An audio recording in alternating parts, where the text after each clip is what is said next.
BNP chairperson Begum Khaleda জিয়ার রাজনৈতিক উপদেষ্টা আবুল খায়ের ভূঁইয়া বলেছেন, বাংলাদেশের দুর্নীতির মহানায়িকা শেখ হাসিনা ও তার পরিবার যেখানে যে অবকাঠামো নির্মাণ হয়েছে সেখান থেকে তারা অর্থ আত্মসাৎ করেছে। কারণ বাংলাদেশের দুর্নীতির মহানায়িকা ছিলেন শেখ হাসিনা এবং তার পরিবার। যেখানে যে অবকাঠামো নির্মাণ হয়েছে সেখান থেকে তারা অর্থ আত্মসাৎ করেছে। এখানে যেভাবে নির্মাণ করার প্রয়োজন ছিল, যতটুকু প্রয়োজন ছিল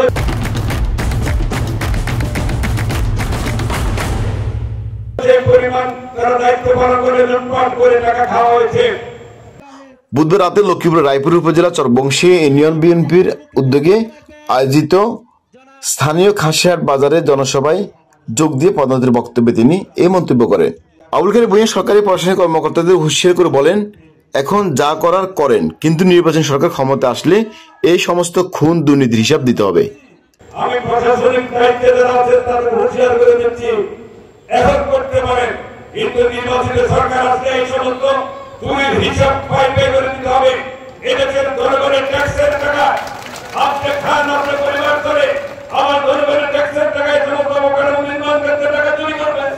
সঠিক কাজ বুঝে না নিয়ে কন্ট্রাক্টর এবং এখানে যারা দায়িত্বরত আছেন এগুলো সুপারভিশন করান, তারা এই সমস্ত কাজ অপকর্ম করবেন। আর আমরা এদেশের জনগণ, জনপ্রতিনিধি, এদেশের জনগণ আজীবন আপনারা শোষণ করবেন, শোষণ করবেন আর খাবেন, জনগণের অর্থ লুটপাট করবেন। এই সুযোগ আর ভবিষ্যৎ জনগণ ইনশাআল্লাহ সেই প্রতিশ্রুতি আমরা দিচ্ছি। বিএনপি শীর্ষ নেতা আরো বলেন, তারেক রহমান বলেছেন, আগামী দিনের বাংলাদেশ হবে দুর্নীতিমুক্ত।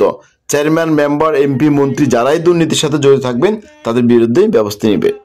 আমার নেতা তারেক রহমান স্পষ্টভাবে বলেছেন, আগামী দিনে বাংলাদেশের দুর্নীতি আর থাকবে না। দুর্নীতি জিরো টলারেন্স। চেয়ারম্যান বলেন, মেম্বার বলেন, এমপি বলেন, মন্ত্রী বলেন, দুর্নীতি হলে তার বিরুদ্ধে সোজা সরকারি কারাগার ব্যবস্থা করা হবে। কারাগারের দল থেকে বহিষ্কার করা হবে, মন্ত্রিত্ব হারাবে, এমপিত্ব হারাবে, চেয়ারম্যানশিপ হারাবে, নেতৃত্ব হারাবে।